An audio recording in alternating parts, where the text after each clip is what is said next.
Hello, good day. Ito na naman, Mazda CX-9. Baklasan na naman to. Ayun, tanggalin natin ang kanyang mga tornilyo. May mga cover yan. Yan, may tornilyo yan sa baba. Saka dun sa kanyang switch.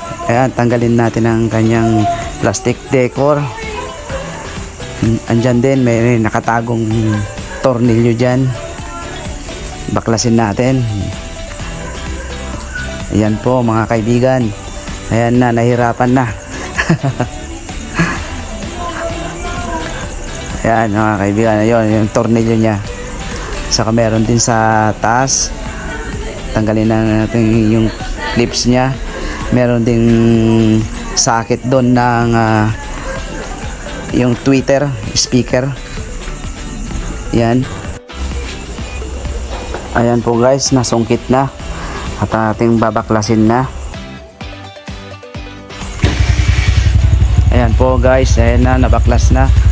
At may dalawang switch dyan na may socket. Yun po guys, tanggalin natin. Aba, tumulong pa ang aking mudir.